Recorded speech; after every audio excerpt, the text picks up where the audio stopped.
رؤية والخالق من غير ربية الذي لم يزل قائما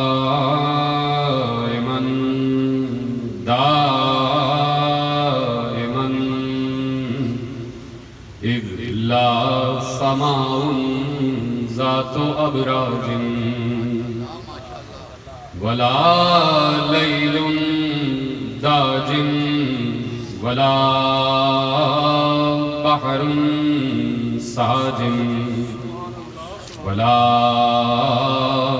أرض ذات مهاد ولا خلق ذو اعتماد والصلاة والسلام والتحية والإكرام على نبي الرحمة وخازن المغفرة وقائد الخير والبركة ومنقذ العباد من الهلكة سيدنا ومولانا أبي القاسم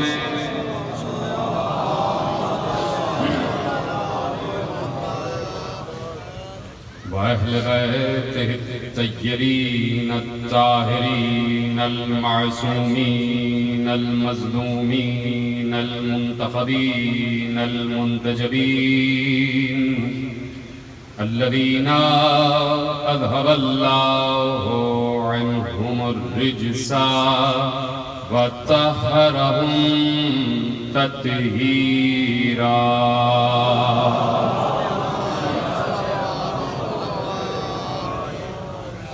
أما بعد فقد قال الله سبحانه وتعالى في محكم كتابه المجيد وفرقانه الحميد وقوله الحق بسم الله الرحمن الرحيم الذين ينفقون في السراء والضراء والكاظمين الغيظ والعافين عن الناس والله يحب المحسنين. صلوات پڑھیں محمد.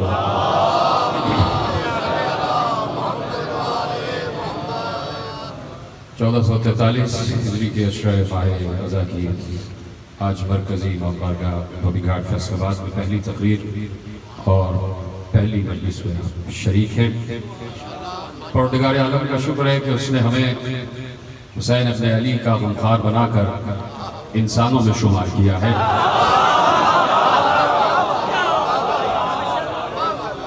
اور حسین کے غم سے دور رہنے والوں کی طرح ہمیں جانوروں میں شمار نہیں کیا.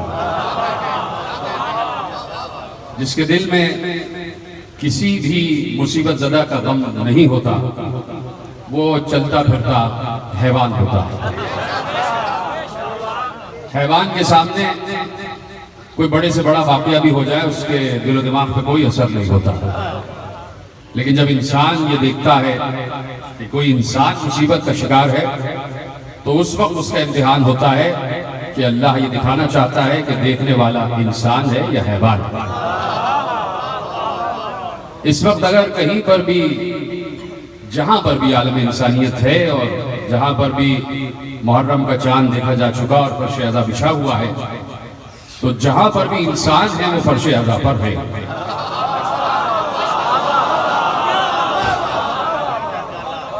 اس لیے کہ کربلا اللہ نے بنائی ہی انسانیت کے فروغ کے لیے. جملہ ہے اور میرا جملہ نہیں ہے، حدیث معصوم ہے اور آگے پیچھے دائیں بائیں بیٹھے ہوئے تمام حضرات تک یہ جملہ پہنچنا چاہیے اور پہنچے تو آپ سب کو بولنا بھی چاہیے اس لیے کہ معصوم کا جملہ حدیث ہے. اور حدیث یہ ہے کہ معصوم نے ارشاد فرمایا کہ اللہ نے دنیا کو بنایا ہی کربلا کے لیے.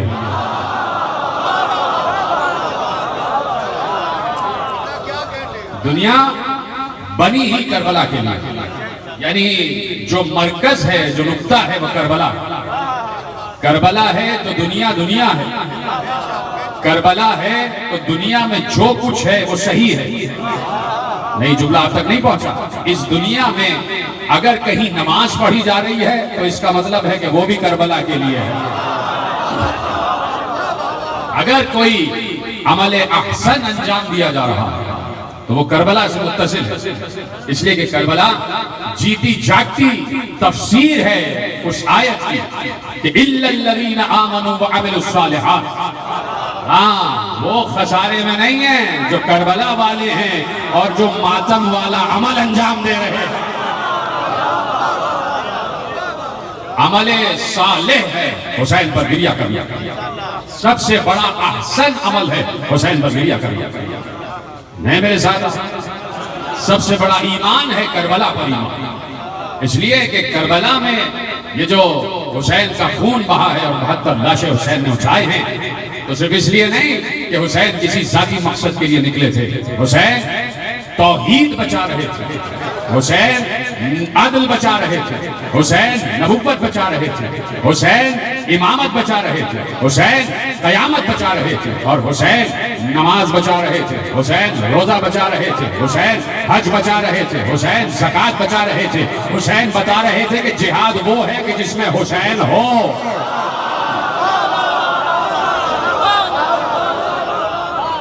حسین کے بغیر کیسا جہاد؟ جو جہاد میں حسین سے متاثر نہیں ہے وہ جہاد نہیں، فساد کر رہا ہے. کربلا پورے دین کی تکمیل کا بھی باعث ہے اور دین کی حفاظت کا بھی باعث ہے. ایک حسین اور پورا دین حسین کے کاندھوں پر. اس لیے کہ کل یہی حسین رسول کے کاندھے پر تھا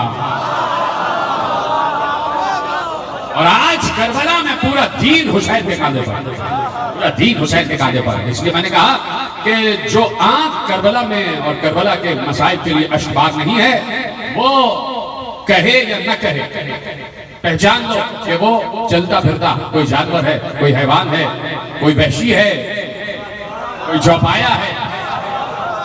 اس لیے کہ جہاں پر ایک قلب حزین ہے، ایک درد مند دل ہے، تو یہ کیسے ہو سکتا ہے کہ کربلا کے مسائل سنیں اور اس کے دل پر اثر نہ ہو.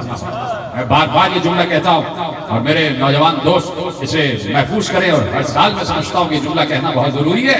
اس لیے کہ انسانوں کا بالعموم اور مسلمانوں کا بالخصوص حافظہ بہت خراب ہے. مسلمانوں کا حافظہ بڑا خراب ہے. اس لیے کچھ باتیں انہیں بار بار یاد دلائی جاتی ہیں. یہ رونا، غم حسین میں رونا، جملہ محفوظ کیا جائے کہ یہ غم حسین میں رونا انسان کو انسان برقرار رکھتا ہے. آج دیکھو مسلسل آپ ٹیلی ویژن پر بھی دیکھتے رہتے ہیں. میں کل رات دیکھ رہا تھا ٹی وی، صرف اس فیصلہ آباد ڈویژن میں جتنے کرائمز ہو رہے ہیں، پرسوں کی خبر ہے کہ یہیں کہیں کسی علاقے میں ایک چھوٹی سی بچی کو، 4 برس کی بچی کو کچھ وحشی جانوروں نے اغوا کیا اور کہیں اور نہیں لے گئے، مسجد میں لے گئے. اب اس سے آگے میں جملہ نہیں کہہ سکتا، اس سے آگے میں جملہ نہیں کہہ سکتا. یہ آپ کے ٹی وی کی رپورٹ ہے. میں ایک چھوٹا سا ایک منظر نامہ آپ کے حوالے کرتا ہوں. نہیں تو مسلسل کرائمز ہے، مسلسل بد کرداری ہے، مسلسل بد اخلاقی ہے، مسلسل دین اسلام سے دوری ہے. یہ ملا سر پر ٹوپی اور امامہ سجا کر صرف اپنے آپ کو سجا رہے ہیں، سیرت و کردار نہیں سجا رہے ہیں. سر پر پگڑیاں باندھ کر اپنے آپ کی سرداری ثابت کی جا رہی ہے. کیوں نہیں خلاف آواز اٹھتی؟ محرم کا چاند طلوع ہوتا ہے تو عزاداری پر فتوے آ جاتے ہیں. کہاں گئے یہ سارے ملا کہ جہاں 3 دن پہلے کی خبر ہے کہ 4 سال کی بچی کو اللہ کے گھر میں لے گئے اور کیا کیا یہ بتانے کی ضرورت نہیں ہے. کہاں گئے سارے ملا؟ کہاں گئے سارے مولوی؟ کیوں نہیں فتویٰ اٹھتا ہے اور کیوں نہیں ان وحشی جانوروں کے خلاف آواز اٹھتی ہے؟ کربلا یہی ہے. کربلا اس ظلم کے خلاف آواز اٹھانے کا نام ہے. کربلا جرأت اظہار حق کا نام ہے. کربلا انسان کی انسانیت کو جگانے کا نام ہے. کربلا انسان کو وحشت سے، جنون سے عقل و خرد کی طرف لانے کا نام ہے. کربلا تو اگر جملہ یہ ہے، اگر یہ وحشی جانور جنہیں ملاؤں نے مجلس عزا سے دور رکھا ہوا ہے، اگر یہ وحشی جانور مجلس عزا کے فرش پر آ کر بیٹھتے اور عباس کے کٹے ہوئے شانوں پر روتے تو کسی کے شانے نہ کاٹتے. یہ وحشی جانور، یہ اغوا کرنے والے، یہ چور، یہ ڈکیت، یہ ڈاکو اگر ملا انہیں فرش عزا سے دور نہ رکھتے اور کہتے کہ فرش عزا پر آ کر بیٹھو، یہ کسی مسافر کو راستے میں کبھی لوٹتے نہیں. جو عباس کے کٹے ہوئے شانوں پر گریا کرتا ہے وہ کسی کے بازو نہیں کاٹتا. جو کسی کڑیل جوان کے زخمی جگر پر گریا کرتا ہے وہ کسی جوان کا خون نہیں بہاتا. جو علی اصغر کے زخمی گلے پر روتا ہے وہ کسی ماں کی گود نہیں اچھالتا. جو 4 برس کی سکینہ کے زخمی رخسار پر گریا کرتا ہے وہ ہر بچی کو اپنی بچی سمجھتا ہے. یہ نقصان کیا ملا نے فرش عزا سے دور رکھنے، یہ نقصان کیا پوری ملت مسلمہ کا اور امت مسلمہ کا نقصان کیا مولویوں نے عزاداری کے خلاف فتویٰ لگا کر کہ پوری دنیا کو، پورے معاشرے کو بد کردار بنا. یہاں فرش عزا سے پوچھا ہوا کوئی شخص کسی کا قتل نہیں کرتا، کوئی کسی کے بازو نہیں کاٹتا، کوئی کسی بچی پر تشدد نہیں کرتا، اس لیے کہ کربلا کا رونے والا جانتا ہے کہ یہ پوری امت محمد کی امت ہے. یہ جتنے انسان ہیں کلمہ کو، یہ رسول کے کلمہ کو، یہ سب اللہ کے بنائے ہوئے ہیں. اور کسی شخص کو یہ اجازت بھی نہیں دی گئی دین اسلام کی طرف سے یا دین توحید کی طرف سے کہ وہ ناحق کسی کو قتل کرے، ناحق کسی پر کہ املاک پر قبضہ کرے، ناحق کسی کے مال پر ڈاکہ ڈالے، ناحق کسی کو نقصان پہنچائے. اس لیے کہ ایک دوسرے کا مال دوسرے کے لیے امانت کی نگاہوں سے دیکھا جاتا ہے. یہ ہے کربلا. اس لیے میں نے کہا کہ گریہ کرنا بہت ضروری ہے. جو وقت ہے نا، اس وقت خود بخود دل چاہتا ہے کہ کسی مظلوم پر رویا جائے. یہ وقت عجیب وقت ہے.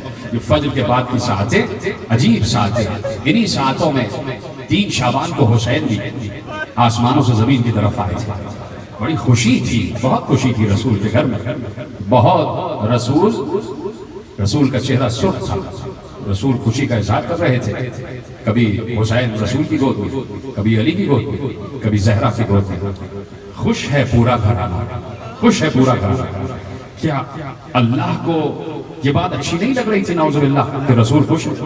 اچھی لگ رہی تھی نا، بات تو صحیح ہے نا کہ رسول میرا محبوب، میرے محبوب کے چہرے پر خوشی کے آثار ہیں تو قدرت بھی خوش ہے، قدرت بھی مسکرا رہی ہے. لیکن یہیں سے قدرت نے ایک پیغام دیا کہ اصل دین اور اصل دنیا بنائی کس کے لیے گئی ہے، اس دنیا کا مقصد کیا ہے.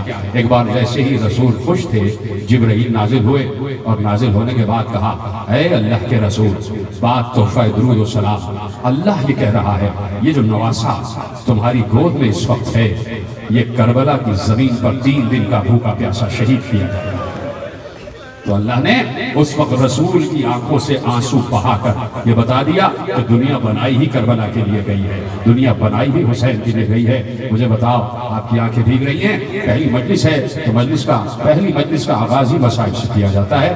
2 جملے آپ کے حوالے کرنا چاہتا ہوں. مجھے بتاؤ کہ جس وقت رسول کی آنکھوں میں آنسو آ گئے ہوں گے، کیا بیٹی کی آنکھیں خشک ہوں گی؟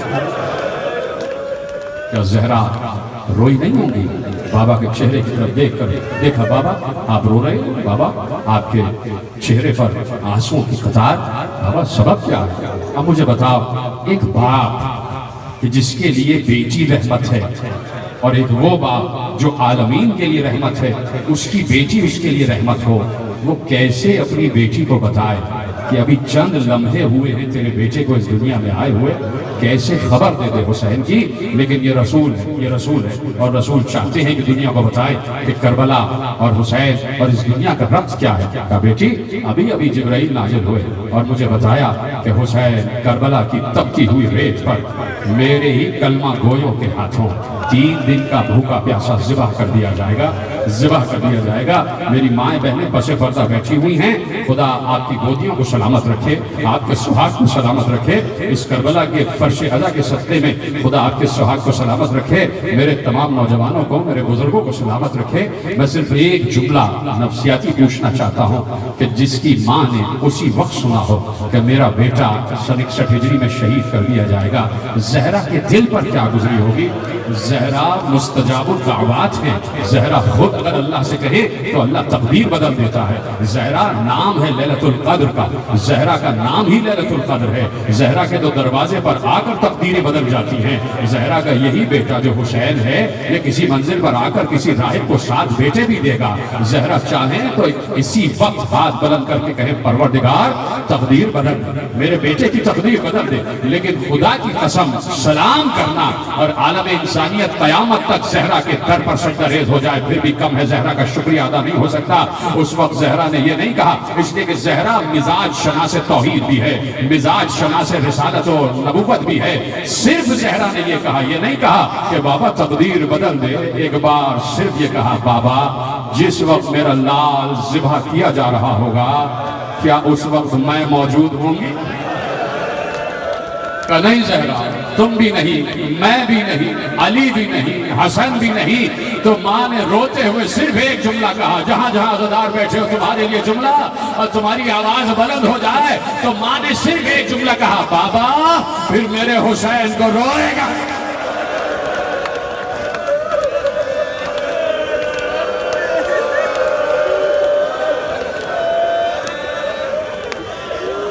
اجرکم اللہ، آپ کو کوئی غم نہ دے سوا غم حسین۔ یہ ہے کربلا، یہ ہے دنیا جس کے لیے زہرا نے اسی وقت ایجنڈا دے دیا، زہرا نے اسی وقت لاہے عمل بتا دیا۔ زہرا، رسول اور اللہ، 3 ہستیاں ہیں جن میں اسی وقت طے ہو گیا کہ دنیا بنائی ہی حسین کے لیے گئی، دنیا بنائی ہی کربلا کے لیے گئی۔ کہہ دیا زہرا اللہ ایک قوم کو خلق کرے گا، اس کے بچے حسین کے بچوں پر روئے، جس کے جوان حسین کے علی اکبر پر روئے، جس کے بزرگ حسین کے بزرگ شہیدوں پر روئے، جس کی خواتین حسین کے اہل حرم پر روئے۔ وہی قوم ہے، آپ آگئے فرش ادا پر بیٹھ گئے۔ میں نہ اس قابل ہوں کہ تمہیں دعا دے سکوں، نہ اس قابل کے شکریہ۔ جس بیوی کے بلاوے پر تم آئے ہو، اس بیوی کا آخری بیٹا آج بھی پردے غیب میں یہاں پر بھی موجود ہے۔ میرے وقت کا امام یہاں موجود ہے، ایک ایک روتی ہوئی آنکھ کو دیکھ رہا ہے۔ اب تم اپنے لیے دعا نہ کرنا، اب وہ تمہارے لیے دعا کر رہا ہے۔ فرش اعضا پر بیٹھ گئے، خدا تمہیں کوئی غم نہ دے سوا غم حسین، خدا تمہارے رزق میں اضافہ کرے۔ ان کی اولاد نہیں ہے، پروردگار اولاد عطا فرمائے۔ ان کے پاس روزگار نہیں ہے، پروردگار روزگار عطا فرمائے۔ جن کے پاس روزگار ہے ان کے روزگار میں مزید وسعت عطا فرمائے۔ جن کو تجارت اور کاروبار کر رہے ہیں، پروردگار ان کی تجارت اور کاروبار میں ترقی دے۔ میری ماں بہنوں کے پردوں کو پروردگار سلامت رکھے۔ جس نے مجھ سے دعا کے لیے کہا، پروردگار سب کی دعاؤں کو قبول کرے، بانیان فرشات میں اضافہ ہو۔ سب سے بڑی دعا یہی ہے کہ پروردگار تیرے حبیب کے محبوب حسین کے فرش اعضا پر آ کر بیٹھ گئے ہیں، بارے ہر بیماری سے محفوظ رکھ، ہر وبا سے محفوظ رکھ۔ خصوصاً یہ دنیا نے جو اس وقت وبا چھوڑی ہوئی ہے، پروردگار اس وبا سے ہمیں محفوظ رکھ۔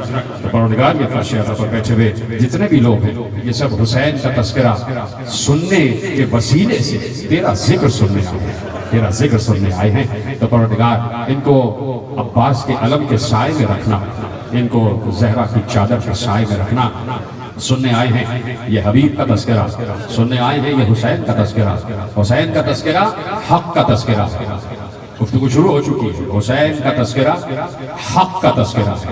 اس سے کسی کو انکار نہیں ہے کہ جہاں پر حسین ہے وہیں حق ہے۔ میرے ساتھ جہاں پر حسین ہے وہی حق ہے، اس لیے کہ حسین کسی اور کا بیٹا نہیں ہے، حسین اس کا بیٹا ہے کہ رسول نے بھری ہوئی مسجد نبوی میں اصحاب کی آنکھوں سے آنکھیں ملا کر کہا تھا کہ العلی مع الحق والحق مع علی، علی حق کے ساتھ ہے اور حق علی کے ساتھ ہے۔ تو جس علی کے ساتھ حق ہے اسی علی کا بیٹا ہے حسین۔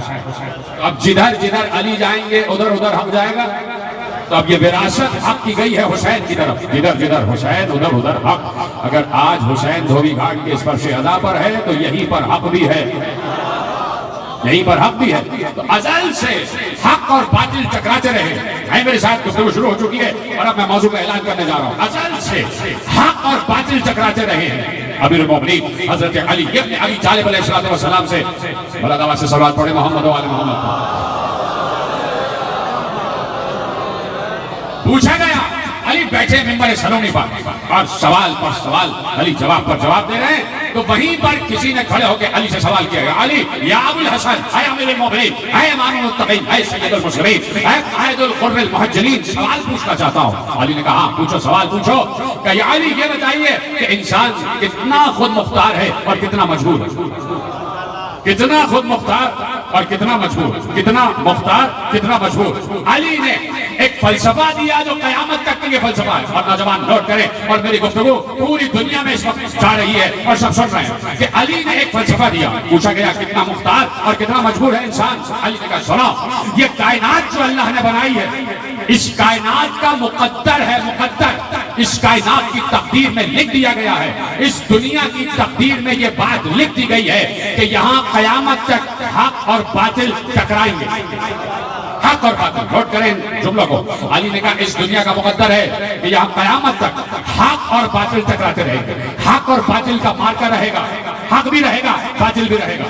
کہا کہ تم اس دنیا میں بھیج دیے گئے تو اب تم مجبور ہو کہ تمہیں چاہتے ہوئے یا نہ چاہتے ہوئے اس حق اور باطل کی جنگ کا حصہ بننا پڑے گا۔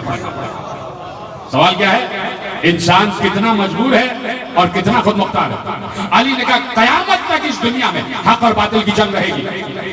تم اس دنیا میں بھیجے گئے، آئے، پیدا ہوئے، یہ مجبوری ہے تمہاری کہ چاہو یا نہ چاہو تمہیں اس حق اور باطل کی جنگ کا حصہ بننا ہوگا۔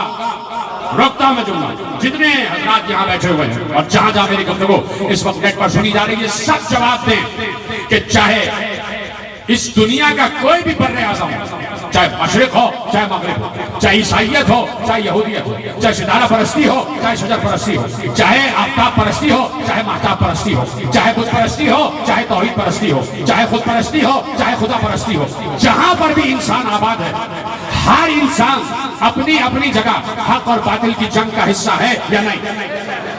عیسائی بھی ہے، یہودی بھی ہے، بت پرست بھی ہے اور اسلام والا بھی ہے۔ عیسائی اپنے کو حق پر سمجھ رہا ہے، جی طرح سلامت رہے، میرے ساتھ آ جائے۔ عیسائی اپنے کو حق پر سمجھ رہا ہے اور جو اس کا مخالف ہے اسے باطل پر سمجھ رہا ہے، اس لیے وہاں پر بھی حق اور باطل کا ٹکراؤ ہے۔ یہودی اپنے کو حق پر سمجھتا ہے اور وہ کہتا ہے کہ یہودیوں کے علاوہ کسی کو اس دنیا میں سانس لینے کا حق نہیں ہے، تو یہودی اپنے کو حق پر سمجھتا ہے اور مسلمانوں کو اور دیگر اقوام عالم کو باطل پر سمجھتا ہے، تو یہودی بھی حق اور باطل کے ٹکراؤ کا حصہ ہے۔ جو بت پرست ہے وہ اپنی بت پرستی کو حق سمجھتا ہے، بت پرست اپنی بت پرستی کو حق سمجھتا ہے، اور جو غیر بت پرست ہے انہیں باطل سمجھتا ہے۔ اگر ایسا نہ ہوتا تو آج انڈیا اور پاکستان میں اتحاد ہو چکا ہوتا۔ ہندو آپ کو نہیں مان رہا، وہ کہتا نہیں بت پرستی حق ہے اور اس کے خلاف جو ہے وہ باطل ہے، تو بت پرست بھی حق اور باطل کی جنگ کا حصہ ہے۔ اور پھر کلمہ گو ہم تو سمجھتے ہی ہیں کہ ہم حق پر ہیں، اور جو توحید پرست نہیں ہے وہ باطل پر ہے، تو مسلمان بھی حق اور باطل کا حصہ ہے۔ تو بات سمجھ میں آئی؟ پہلا حصہ علی کی گفتگو کا کہ تم مجبور ہو، اس دنیا میں آ گئے، چاہو یا نہ چاہو۔ سلامت رہے، یہ پیچھے والے حضرات میرے ساتھ ہیں، چاہو یا نہ چاہو تمہیں اس حق اور باطل کی جنگ کا حصہ بننا پڑے گا۔ کہا یہ مجبوری ہے اور اختیار یہ ہے کہ چاہو تو حق کے ساتھ ہو جاؤ، چاہو تو باطل کے ساتھ ہو جاؤ۔ ادھر ہے، یہ آپ کا حق ہے۔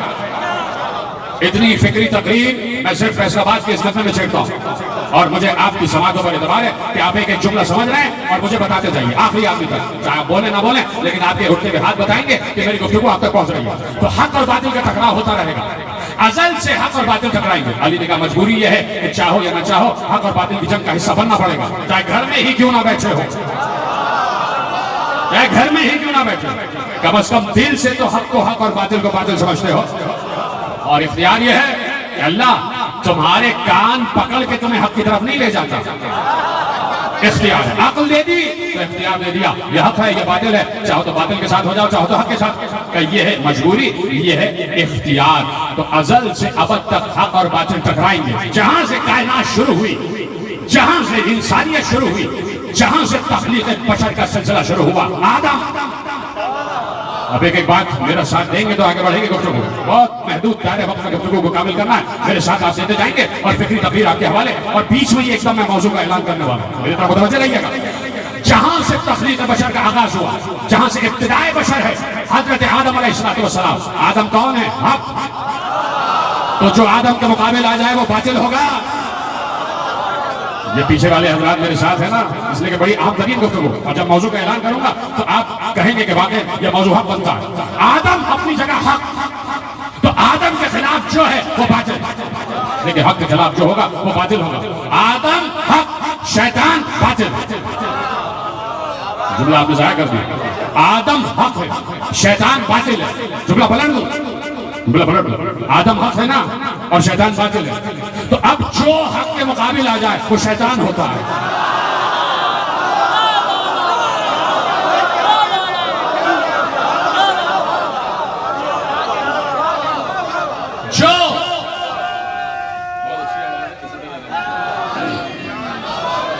جو حق کے مقابل آ جائے وہ شیطان ہوتا ہے. باطل شیطان. ہر دور میں شیطان باطل رہا ہے اور باطل شیطان رہا ہے. اور ایسا ہوا نہیں ہے کہ اللہ نے حق کی پہچان نہ کروائی ہو. جملہ بڑا میں نے کہا تھا، ایسا ہوا نہیں کہ اللہ نے حق کی پہچان نہ کروائی. ارے اس وقت تو کوئی خطا کار انسان تھا ہی نہیں. انسان کو مشکل ہوتی ہے نا حق کو پہچاننے میں. اس وقت تو سارے کے سارے معصوم ملائکہ تھے. اللہ نے ان معصوم ملائکہ تک کو بتایا کہ آدم حق ہے. تو کیا خطا کار انسانوں کو نہیں بتائے گا کہ علی حق ہے؟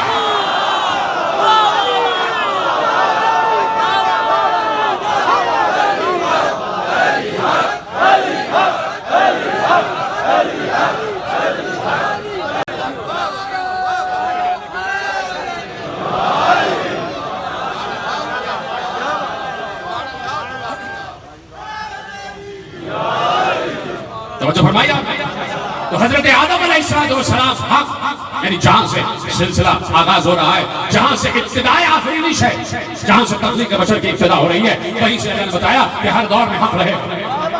کہیں کسی دور میں بھی دنیا حق سے خالی نہیں رہی. اور حق کو میں پہچانوں گا کہ آدم حق ہے، اور جو آدم کا انکار کر دے وہ باطل ہے.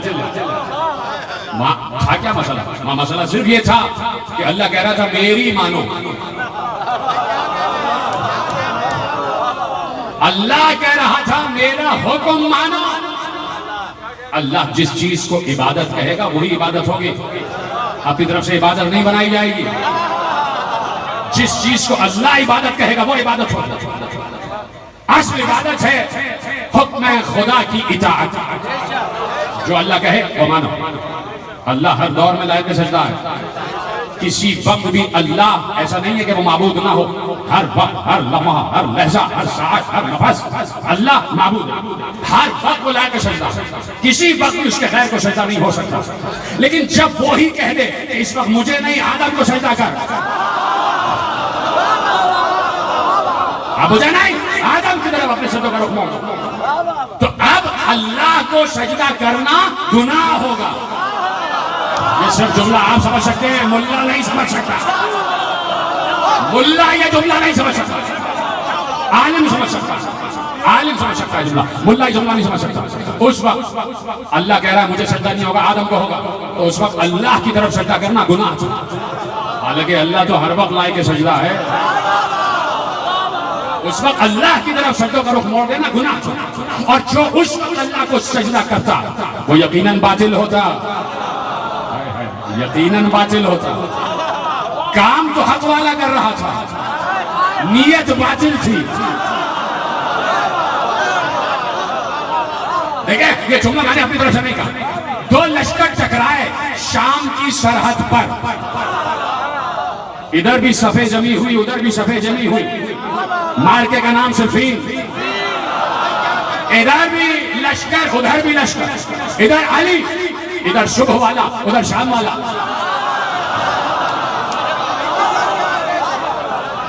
اور ادھر وہاں سامنے والے لشکر سے بہت بڑا ایک جملہ کہا گیا، بہت بڑا حق والا جملہ تھا. وہاں سے آواز اٹھی الحکم للہ الامر للہ، حکومت بھی اللہ کے لیے ہے اور حکم بھی اللہ کے لیے ہے. علی کے جانے والوں نے کہا یا علی یہ جملہ تو صحیح کہہ رہے ہیں، یہ بات تو حق کہہ رہے ہیں. علی نے کہا بات حق ہے لیکن نیت باطل ہے. نیت تو شیطان اللہ کو لائے کے سجدہ سمجھ رہا تھا. کام تو صحیح تھا، نیت باطل تھی، اس لیے کہ غرض کا سجدہ کر رہا تھا. تو اللہ نے ہر دور میں حق کو پہچان پایا، کہا حق یہ ہے آدم، اور جو حکم سجدہ سے انکار کر دے گا وہ باطل ہوگا. تو آدم اپنے دور میں حق اور شیطان اپنے دور میں باطل. تو جس کو اللہ نے حق قرار دیا، جسے اللہ حق قرار دے رہا ہے آدم، تو کیا اس آدم کو صرف نام کا آدم بنایا؟ نہیں، کہہ دیا کہ ہم نے آدم کو حق قرار دیا ہے. تو ہم نے کسی استاد نے نہیں، کسی ملک نے نہیں، کسی فرشتے نے نہیں، ہم نے آدم کو تمام اسماء کا علم دیا. آدم حق ہے، علم آدم الاسماء کلہا، یعنی حق وہ ہوتا ہے کہ جس کے پاس کل اسم آدم کا علم ہوتا ہے. پہچان آ گئی؟ حق جو حق ہوگا اللہ کی طرف سے بنایا ہوگا، وہ علم آدم الاسماء کلہا کی منزل پر ہر اسم سے واقف ہوگا، ہر علم سے واقف ہوگا. آدم حق، شیطان باطل. دور آگے بڑھا، نوح کا دور آ گیا. تو اب تو پہچاننا کوئی دشوار ہی نہیں ہے. نوح کو کسی اور نے نہیں کہا تھا کہ نوح حق ہے، نوح کو اللہ نے کہا کہ نوح حق، اللہ کا بنایا ہوا نوح حق. اور اس نوح کے ذریعے سے جو کام اللہ نے کروایا وہ کشتی، وہ حق. تو جو کشتی حق ہوتی ہے اسے کشتی نجات کہا جاتا ہے. جو حق ہوتی ہے کشتی اسے کشتی نجات کہا جاتا ہے. کہ نوح ہماری طرف سے حق، اور نوح کو ہم نے کشتی نجات عطا کی ہے. تو ہم نے جسے حق بنایا ہے اسے ہم نے خالی ہاتھ نہیں رکھا. کیا دے دیا؟ کہ نوح کو ہم نے نگاہ دے دی کہ پوری قوم جہاں جہاں آباد ہے ایک مرتبہ سب پر نگاہ ڈال کے کہا پروردگار تو ان پر جلدی سے عذاب لیا. سورہ نوح اور جناب نوح کی دعا قرآن جا کے پڑھ لیجیے گا. پروردگار تو ان سب پر عذاب لیا اس لیے کہ میں قیامت تک ان کی نسلوں میں کوئی مومن نہیں دیکھ رہا.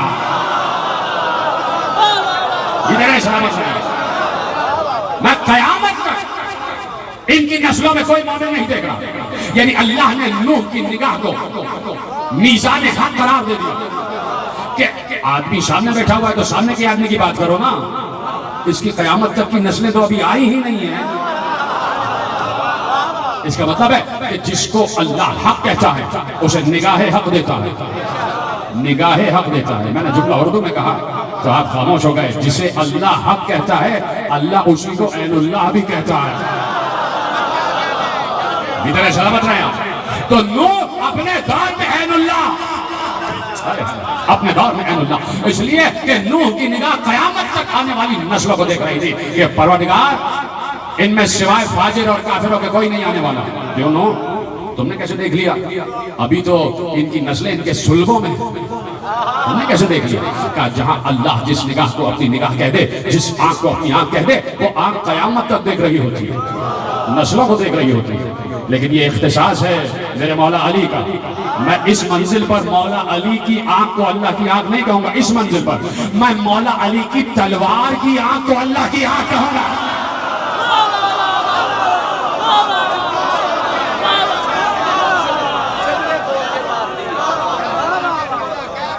یہ جو نسلوں کو دیکھ کر چلتی ہے، تو جسے اللہ حق قرار دے اسے اللہ خالی ہاتھ نہیں رہنے دیتا. کہ اپنے دور میں آدم حق، ہم نے آدم کو علم دے دیا آسمان کا. اپنے دور میں نوح حق، تو ہم نے نوح کو نگاہ دے دی، کشتی نجات دے دی. اب نوح کے مقابلے پہ جو ہو وہ باطل. نوح کے مقابلے پہ جو ہو، نوح کی قوم تو باہر تھی، پہلے تو گھر میں ہی مخالفت تھی. نوح جیسے نبی کی بیویاں نوح کی مخالف، یعنی نبی کی بیوی مخالف ہو.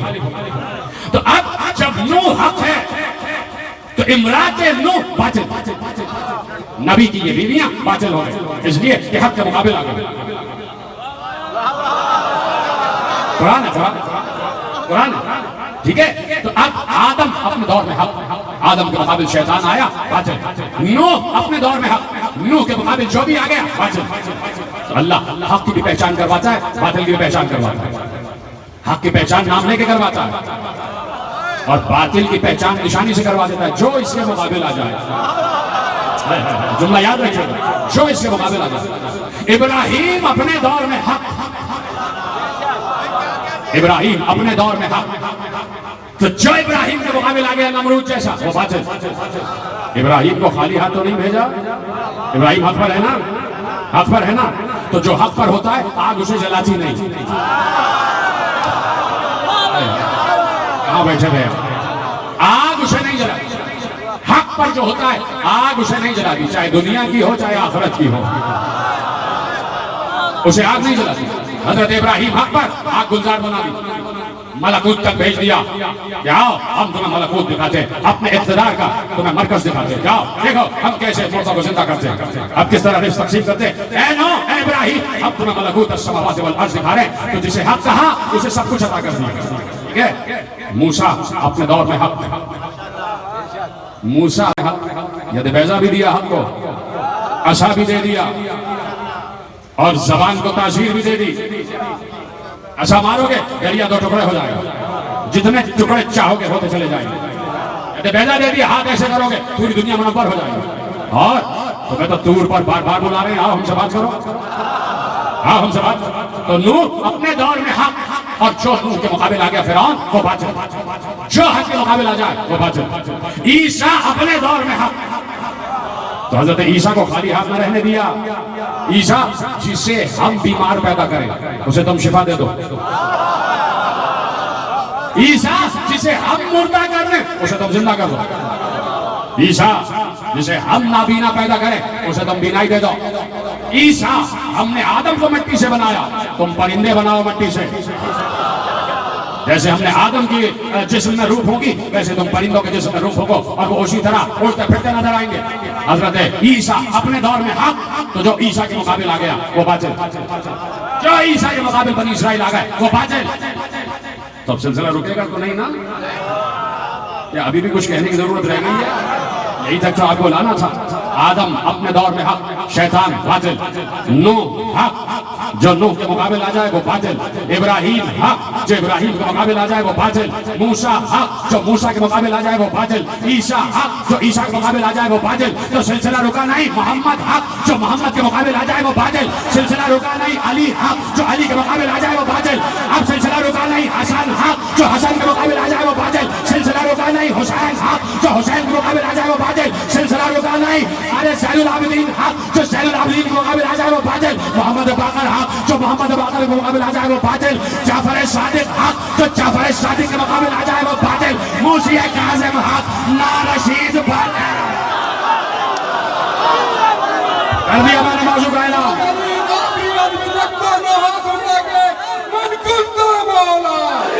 جبریل کا مولا، بوزر کا مولا، کمبر کا مولا، دم مست کلندر، دم مست کلندر، نعرہ حیدری۔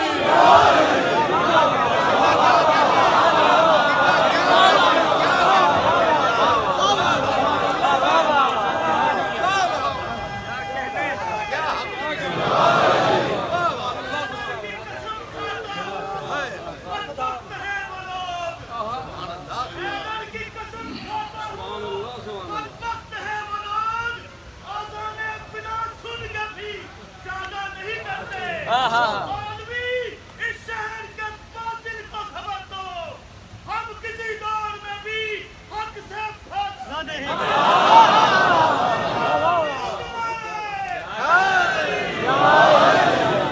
جو موسیٰ کاظم کے مقابل آ جائے وہ باطل، چاہے رشید ہو اسے اللہ نارشید کر دیتا ہے۔ یہی میرا موضوع ہے کہ عظمت و اوصاف امام موسیٰ کاظم علیہ السلام۔ بلند آواز سے درود پڑھیں محمد وعلیہ۔ ہم بتائیں گے کسی ملا کو کہ حق کیا ہے، یہ ساتواں جو بارش رسول ہے یہ خود اپنی جگہ محمد ہے. میرے ساتھ ہے نا؟ یہ خود اپنی جگہ محمد ہے، اس لیے کہ محمد نے، مصطفیٰ نے بھری ہوئی مسجد نبوی میں اجلہ صحابہ کرام کی آنکھوں سے آنکھیں ملا کر کہیں کسی حجرے میں نہیں کہا تھا، کہیں کسی خلوت کدے میں نہیں کہا تھا، کہیں چھپ کر نہیں کہا تھا، کہیں کسی گھاٹی پر نہیں کہا تھا، کہیں پہاڑ پر چڑھ کر نہیں کہا تھا، کہیں کسی میدان میں غار میں چھپ کر نہیں کہا تھا. پیغمبر نے اجلہ اصحاب کرام کی آنکھوں سے آنکھیں ملا کر کہا تھا کہ ہمارا پہلا بھی محمد ہے، اوسط بھی محمد ہے، آخر بھی محمد ہے، ہم کل کے کل محمد ہیں. تو اب جو محمد کی گستاخی کرے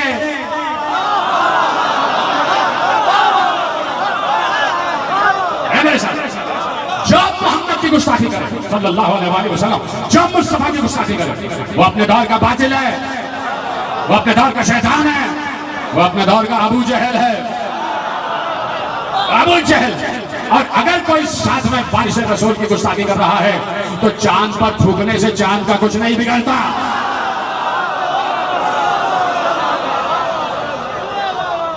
چاند پر تھوکنے سے کچھ نہیں بگڑتا، خود اپنا ہی چہرہ داغدار ہو جاتا ہے. میں تو صرف ایک جملہ کہتا ہوں، کیوں نہیں میری بات پر اور کیوں نہیں میری بات نہیں رسول کی بات پر کیوں نہیں عمل کیا جاتا؟ جہاں کسی دور کے محمد کی گستاخی ہو جائے، چاہے پہلا محمد ہو، چاہے اوسط ہو، چاہے آخر ہو، کسی بھی محمد کی شان میں گستاخی ہو جائے تو گستاخی کرنے والے کے فوراً ڈی این اے کو چیک کرو کہ اس کے باپ سے ملتا بھی ہے یا نہیں.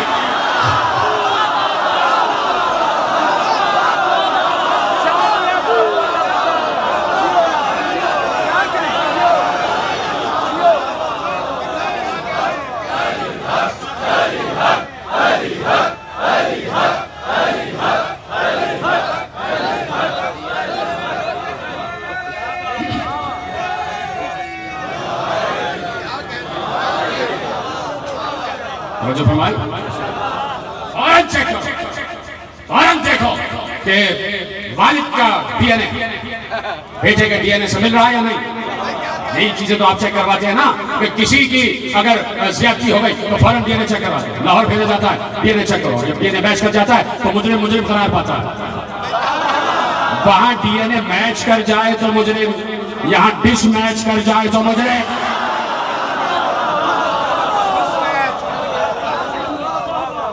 اور پھر اگر ڈی این اے باپ سے میچ نہ کرے تو باپ کو سزا نہ دینا.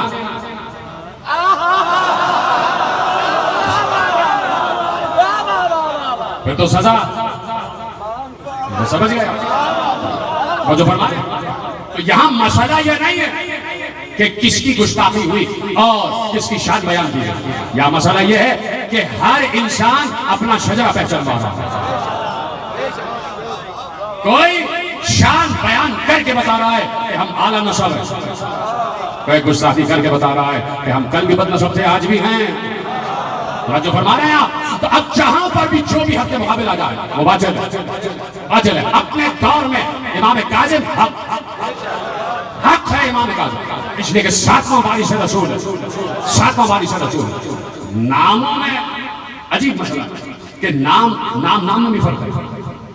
ایک موسیٰ نبی گزرے، ان کا لقب تھا غضبان، موسی غضبان، یعنی موسیٰ وہ نبی کہ جو بڑے جلال والا ہے، بڑے غضب میں آ جاتا ہے، جلدی غصے میں آ جاتا ہے، بڑا جلال ہے اس کو. اور اب جب یہی نام امام کاظم تک آیا تو کہا یہ بھی موسیٰ ہے لیکن اسے پتا ہے کہ اپنے غصے کو قابو کیسے کیا جاتا ہے. کاظم ہے یہ، موسی کاظم ہے، وہ نبی ہے موسیٰ، یہ امام موسیٰ. چاہیا کہ نام یقیناً اللہ کا رکھا ہوا نام موسیٰ، وہ بھی قابل قادر، یہ بھی قابل قادر. وہاں موسیٰ کا وزیر قابل قادر ہارون کا ناموں کے پھیر میں نہ جانا کہ کوئی ہارون سمجھ کے اپنا نام ہارون رکھ لے. کہاں بیٹھے آپ؟ تو ضروری نہیں ہے کہ وہی سیرت سے منتقل ہو جائے، حالانکہ کہا گیا ہے کہ اچھے نام رکھے جائیں، اس لیے کہ ناموں کا اثر آتا ہے. لیکن جہاں ڈی این اے ہی مس میچ کر جائے تو وہاں نام بھی اثر نہیں کرتا. اور جو فرما رہے ہیں تو جہاں حق کے مقابل آ جاؤ چاہے کچھ بھی نام رکھ لو باطل باطل ہی رہے گا, باطل باطل ہی رہے گا, حق حق ہی رہے گا. اس نے کہا وہ موسیٰ غضبان یا موسیٰ کاذب, اس کو پتا ہے کہ جلال کو کیسے قابو میں کیا جاتا ہے. بار بار جملہ کہہ رہا ہوں نہیں پہنچ رہے آپ. آپ کو معلوم ہے کہ میرا پسندیدہ ترین موضوع جو ہے اس کو میں کہتا ہوں توحید. توحید میرا سب سے پسندیدہ موضوع ہے اور میں توحید آل محمد ہی بیان کرتا ہوں. آل محمد, فرعون, نمرود, شداد, چلیے شیطان سے لے کے اور یہاں تک, شیطان سے لے کے یہاں تک سب انسان اللہ کے بنائے ہوئے نا, سب اسی کی مخلوق. اب تک شیطان سے لے کے اب تک اس گزرتی ہوئی دنیا میں اس لمحے کتنی نافرمانی ہو رہی ہے, کتنی نافرمانی ہو رہی ہے. قتل ہو رہا ہے, غارت گری ہو رہی ہے, ڈاکہ ڈالا جا رہا ہے, ڈکیتی ہو رہی ہے, چوری ہو رہی ہے, باغات پہ قبضہ ہو رہا ہے, یہ ہو رہا ہے, وہ ہو رہا ہے, سب کچھ ہو رہا ہے. اللہ کی مخلوق اور اللہ کی مخلوق کو نقصان پہنچا رہی ہے. ٹھیک ہے, اللہ کے نام کے ساتھ ایک لقب لگتا اور وہ ہے جل جلالہ. سلامت رہے جو سمجھ گئے, خدا آپ سب کو سلامت رکھے. پیچھے والے حضرات بھی میرے ساتھ, جل جلالہ ربی, میرا رب بڑے جلال والا ہے. تو جلال والا ہے تو فوراً عذاب کیوں نہیں نازل کرتا؟ اسی صفت رب کو کہا جاتا ہے کہ جلال تو ہے لیکن اسے معلوم ہے جلال کو استعمال کب کرنا ہے. موسی کاظم نہ ہو تو اس کی یہ صفت جلال صفت قزم سمجھ ہی میں نہ آئے کہ وہ جلال والا قدرت رکھتے ہوئے بھی کیسے عفو درگزر سے کام لیتا ہے. سمجھ گیا کہ میرا سلام. تو اللہ کی ایک ایک صفت کا مظہر ہے میرے دور کا ایک ایک امام. اللہ کی صفت کاظمیت کا مظہر ہے میرا مولا موسی کاظم. موسی کاظم نے بتایا کہ وہ اپنے جلال کو کیسے قابو کرتا, وہ اپنے جلال کو روکتا کیسے ہے, وہ عفو درگزر سے کام کیسے لیتا. جب اس کا ایک نمائندہ کاظم ہے تو وہ کتنا بڑا کاظم ہوگا. بہت بڑا جملہ آپ نے ظاہر کیا. جب اس کا زمین پر بھیجا ہوا نمائندہ کاظم ہے تو خود اللہ کتنا بڑا کاظم ہوگا. وہ کاظم ہے. یاد پڑھو 5-7 منٹ دیں گے مجھے آپ. میں ذرا سا لیٹ بیٹھا تھا 5 منٹ دینا چاہتا ہوں. آپ کے پاس ہے نا وقت, کیونکہ موضوع ہے اور یقیناً نصرت امام یہی ہے جو اس وقت ہم کر رہے ہیں. اس گستاخ کو بتانا ہے کہ تو اپنا کام کر کے اپنا شجرہ بیان کر گیا.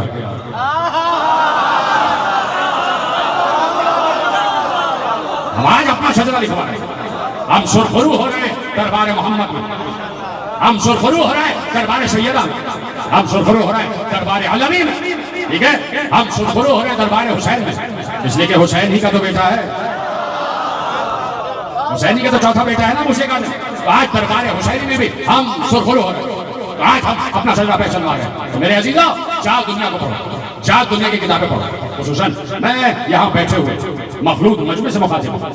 میرا یعنی یہ فخر ہے کہ مقتدر میرے اہل سنت برادران میں تشریف فرما ہوتے ہیں اور مسلسل آ رہے ہیں تو ان کی خدمت میں یعنی جس کو آپ کہتے ہیں کہ فوڈ آف تھاٹس, یعنی کوئی بات ذرا عقل کی ہو جائے, کوئی پیغام بھی چلا جائے. دیکھیے حدیثیں میں آپ کے سامنے حدیثوں کے انبار لگا سکتا ہوں, لیکن اس وقت میں صحیح مسلم کی ایک حدیث آپ کے حوالے کرنا چاہتا ہوں. ٹھیک ہے, جس کے لیے میں ایک جملہ ہمارے یہاں کے بہت بڑے عالم کا جملہ علامہ نصیر الاجتہادی اعلی اللہ مقامہ کہتے تھے کہ جو صحیح مسلم کی نہ مانے وہ صحیح مسلم نہیں.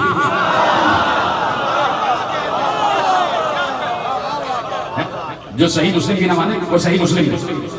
تو اب جو صحیح مسلم ہے وہ صحیح مسلم کی بات مانتا. پیغمبر نے ارشاد فرمایا, امام مسلم نے لکھا کہ پیغمبر نے اصحاب کے مجمع کو مخاطب کر کے کہا کہ سنا من اطاعنی فقط اطاع اللہ, جس نے میری اطاعت کی اس نے اللہ کی اطاعت کی.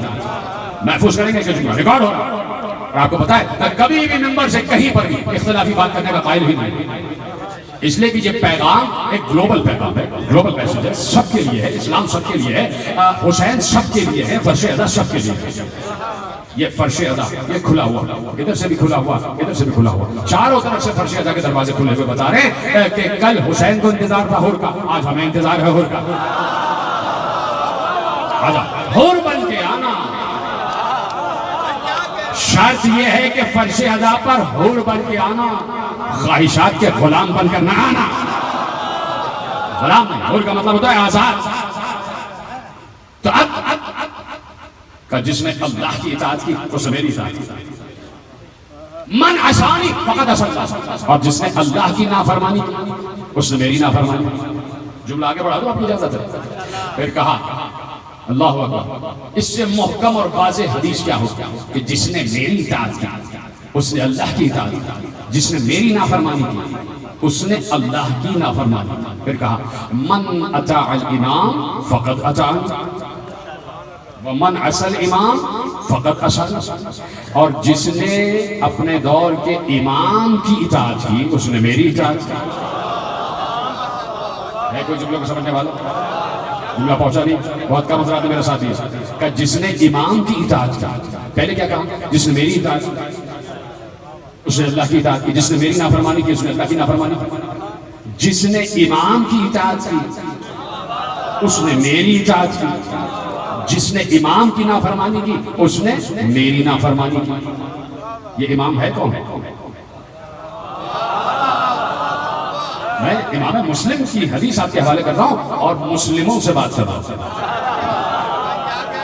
یہ امام ہے کون جس کا تذکرہ صحیح مسلم میں امام مسلم نے حدیث رسول کے ذریعے محفوظ کیا، جس نے امام کی اطاعت کی اس نے میری اطاعت کی۔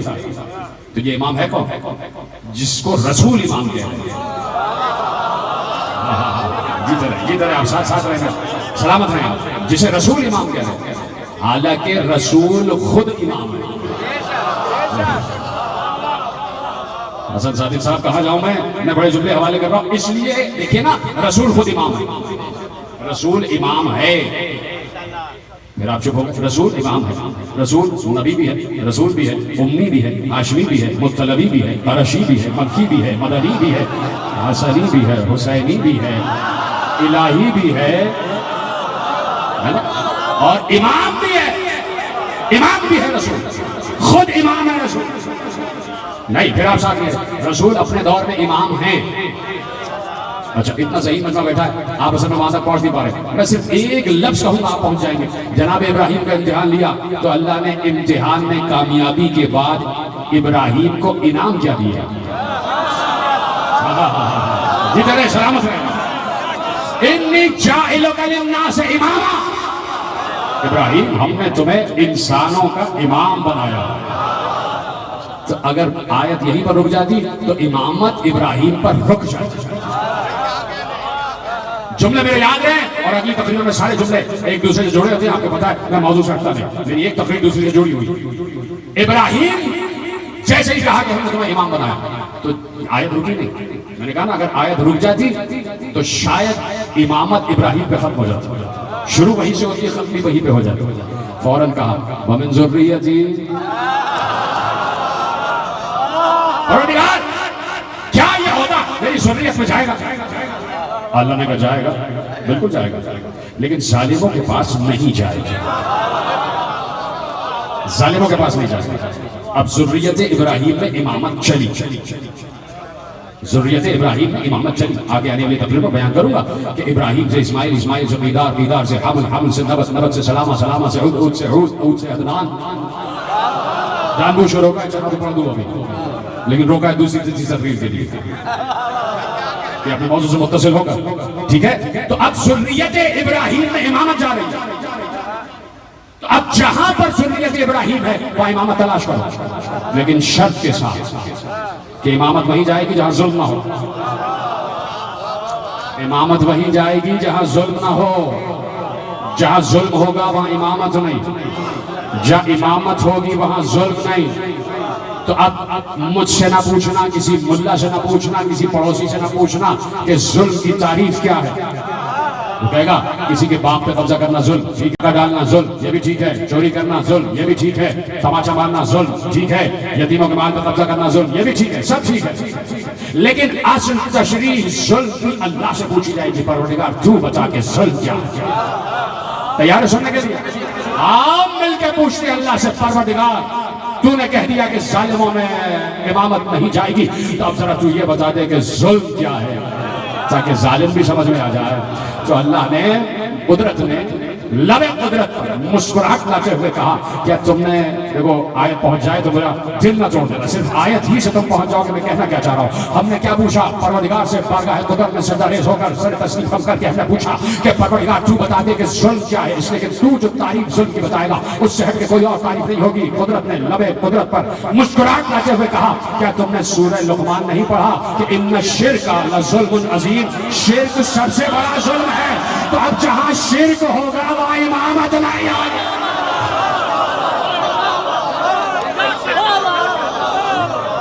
تو اب نسل ابراہیم میں وہ شاخ تلاش کرنا کہ جہاں شرک نہ ہو اور جہاں شرک نہیں ہوگا وہیں امامت جائے گی۔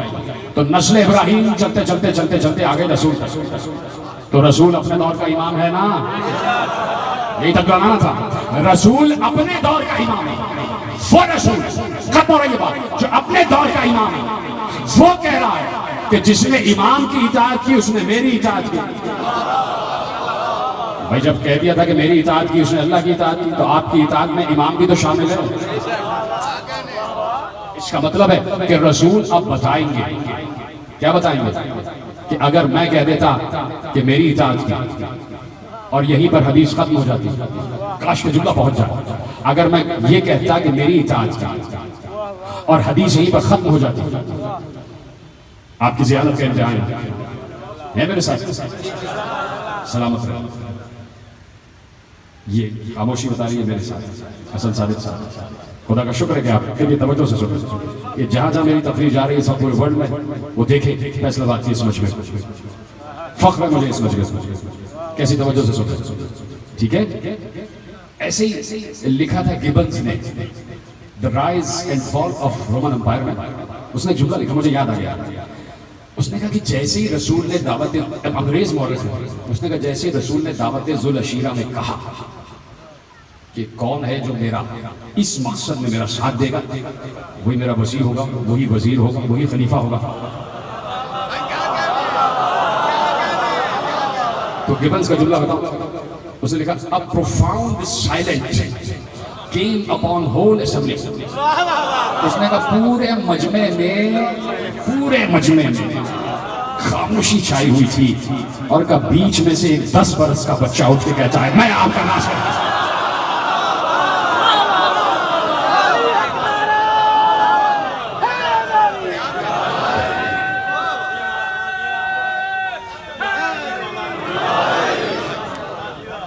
ایک سائلنس تھا، خاموشی، پورے مجمع میں خاموشی چھائی ہوئی تھی۔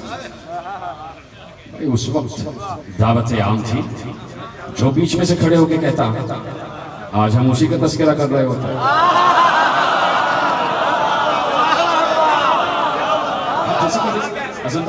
اسی کا ذکر ہو رہا ہوتا ہے، ٹھیک ہے؟ تو آپ سن رہے ہیں، خدا آپ کی سماعتوں کو سلامت رکھے۔ تو رسول، میں نے کہا نا زیارت کا امتحان، اگر رسول صرف یہ کہہ کے حدیث ختم کر دیتے کہ جس نے میری اطاعت کی، رسول امام ہے نا، تو امام اپنے لیے بھی کہہ رہا ہے جس نے میری اطاعت کی اس نے اللہ کی اطاعت کی، حدیث یہاں ختم ہو جاتی، تو اس کا مطلب ہے کہ ختم نبوت پر صرف نبوت ہی ختم نہ ہوتی بلکہ امامت بھی ختم ہو جاتی، پھر غدیر کی ضرورت بھی نہ پڑتی۔ لیکن رسول نے حدیث میں یہ کہہ کر کہ جس نے میری اطاعت کی اس نے اللہ کی اطاعت کی، اور جس نے امام کی اطاعت کی اس نے میری اطاعت کی، بتا دیا کہ مجھ پر نبوت ختم ہو جائے گی، امامت ختم نہیں ہوگی۔ جاتے جاتے اگر کسی کو کاندھے پہ بلند کر کے من کنت مولا کہہ دو تو یہی وہ امام ہے کہ جس نے اس کی اطاعت کی، اس نے میری اطاعت کی۔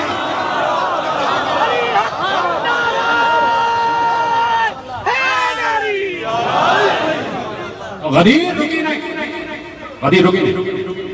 غدیر کے بعد حسن مشتبہ کے لیے علی نے غدیر قائم کیا۔ حسن یہ سوال پوچھنے آئے بیٹا، ذرا تم تو اس کے سوال کا جواب دے دو۔ تو حسن مشتبہ سے سوال کا جواب نہیں دلوا رہے تھے۔ میرا نوجوان جملہ ضائع نہیں کیجیے گا، ممبر سلونی پر حسن مشتبہ کو کھڑے کر کے سوال کا جواب نہیں دلوا رہے تھے بلکہ کہہ رہے تھے من کنت مولا فہذا حسن مولا۔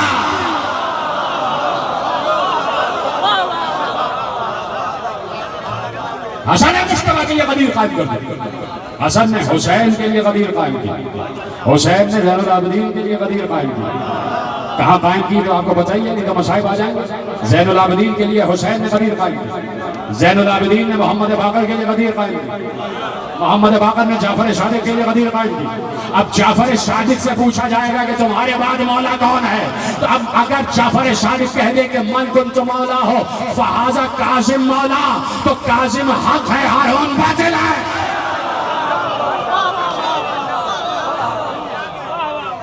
اپنے دور کا محمد، ساتواں محمد، جو اس محمد کے مقابل جب بھی آ جائے وہ باطل ہے، چاہے اس دور میں ہو چاہے اس دور میں۔ تو اس لیے میں نے کہا کہ جرأت اظہار حق ہونی چاہیے، حق بیان کرنے سے کوئی کسی کو نہیں روک سکتا۔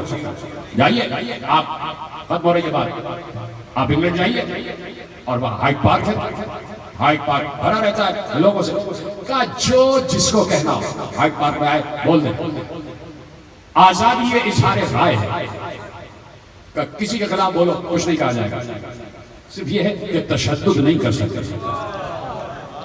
انگلینڈ میں یہ ہے کہ آپ بول دیں، آپس میں ایک دوسرے سے بحث کریں، ایک دوسرے کو برا بھلا کہیں، پولیس بیچ میں کھڑی رہتی ہے کچھ نہیں بولتی، اس وقت پولیس بولتی ہے اگر آپ نے کسی کے گریبان پہ ہاتھ ڈال دیا، کہ تشدد کی اجازت نہیں ہے، رائے کا اظہار کرو، اگر سامنے والے کو تمہاری بات سمجھ میں آ جائے گی تو وہ تمہارا ہو جائے گا۔ یہی تو اسلام کہہ رہا تھا، اے رسول تلوار نہیں نکلے گی، ان کو بھی بلا لو تم بھی چلے جاؤ، جو جھوٹا ہو اس پہ اللہ کی لعنت ہو جائے۔ یہ ہے اسلام، یہ ہے یہ ہے محمد، یہ ہے کربلا۔ آج اسی کربلا کی یاد کے لیے بیٹھے ہیں۔ کہا ہے ممبر کی قسم اس نے اپنی قبر کی پہلی رات سے نور سے منور کر دی۔ میں تمہیں زین العابدین کا بیٹا ہوتے ہوئے تمہیں یہ تو تم نے ہائے کہا ہے، میں تمہیں اطمینان دلاتا ہوں تمہاری قبر اب اندھیری نہیں رہے گی۔ جو نام حسین پر ہائے کہہ لیتا وہ اپنی قبر میں چراغ لے کے جاتا، اس کا استقبال پھر خود حسین ابن علی کرتے۔ آ گیا میرا رونے والا، آ گیا میرے مصائب پہ ہائے کہنے والا، آ گیا ہائے کہنے والا۔ نہ پڑھتا میں یہ جملہ حسن صادق جیسے ذاکر، بڑا مرتبہ حسن بھائی سب سے بڑا مرتبہ یہ نوحہ خوانی ہے، آپ کے پاس اس سے بڑا کوئی تاج نہیں، اس سے بڑا لے جائیے جتنے ذاکرین ہیں جہاں میری آواز سنی جا رہی ہے، آپ کے حوالے کروں جملہ۔ میری کتاب انشاءاللہ پریس میں گئی بھی آ جائے گی، ولایت العباس، اس میں نے ایک روایت لکھی ہے، ایک بہت بڑے عالم، وہ بہت بڑے ذاکر بھی تھے، بہت بڑے ذاکر تھے، اور روضہ خان کہتے ہیں ذاکروں کو وہاں مصائب پڑھنے والے۔ تو ایک بار انہوں نے خواب دیکھا کہ ان کی روح پرواز کر رہی ہے، روح نکل رہی ہے اور روح پرواز کر رہی ہے، تو کہتے ہیں آسمان سے میں نے کچھ سواریاں دیکھی،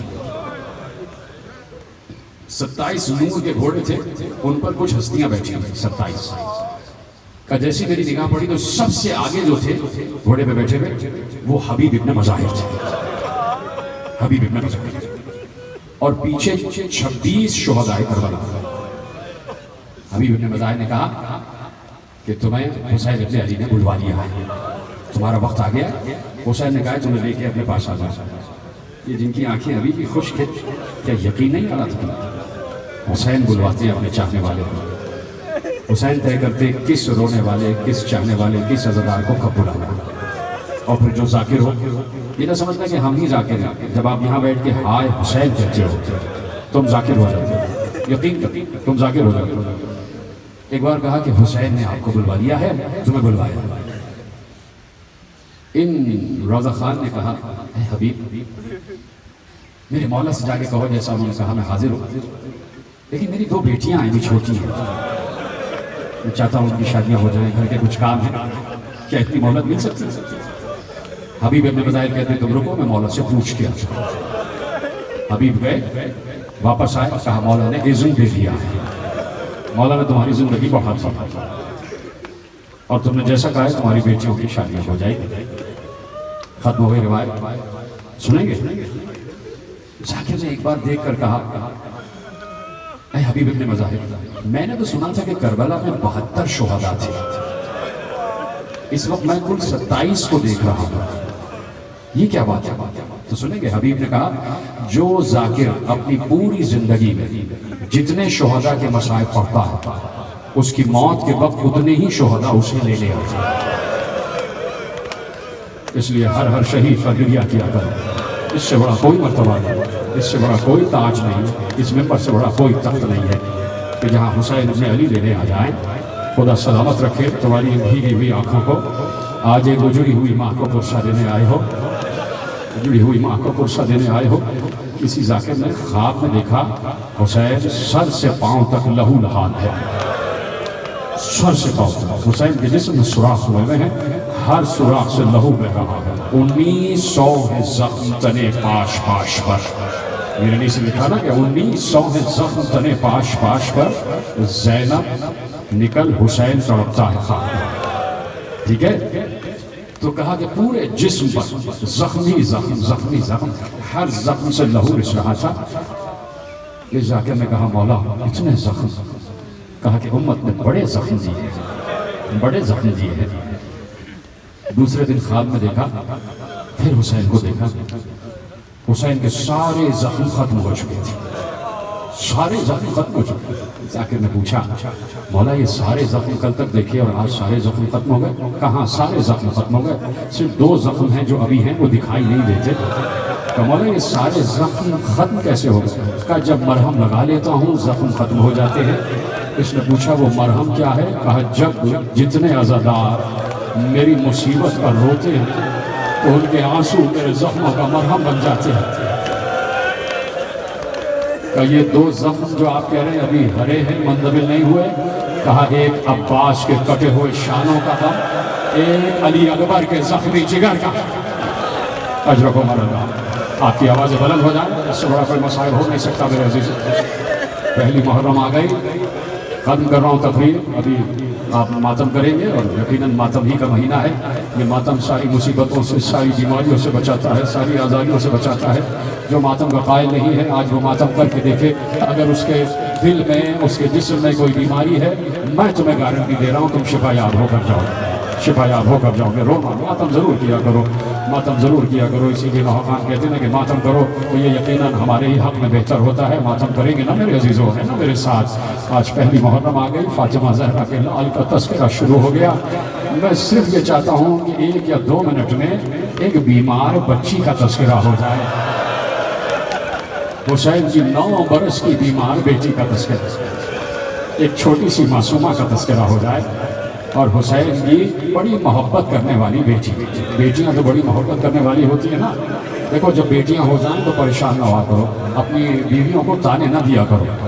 جو ساس اور بہو کے جھگڑے ہوتے ہیں ان ساسوں سے بھی کہتا ہوں کہ بیٹیاں بڑی رحمت ہوتی ہیں. میں خود بہت سے لوگوں کو جاتا ہوں, میری خود دعا رہی کہ مولا مجھے بیٹی دے, اس کی بیٹی مجھے عطا کی. میں نے بہت سے لوگوں کو دیکھا انہوں نے صرف بیٹیاں ہی مانگی, انہوں نے مانگی ہی بیٹی, اور اللہ نے انہیں بیٹیاں ہی دی ہے. ذرا بیٹیوں سے محبت کر کے تو دیکھو, ذرا بیٹیوں کو سیدھے سے لگا کر تو دیکھو. رحمت آتی ہے, رحمت کا حساب نہیں ہوتا, نعمت کا حساب ہوتا ہے. اور ایک وہ بیٹی کہ جس سے حسین محبت کرتے ہو, جس سے حسین محبت کرتے ہو. ایک کو تو ساتھ لے گئے تھے نا, 4 برس کی چھوٹی معصومہ, ایک کو چھوڑ دیا مدینے میں. مجھے بتاؤ کیا گزری ہوگی فاطمہ صغریٰ پر.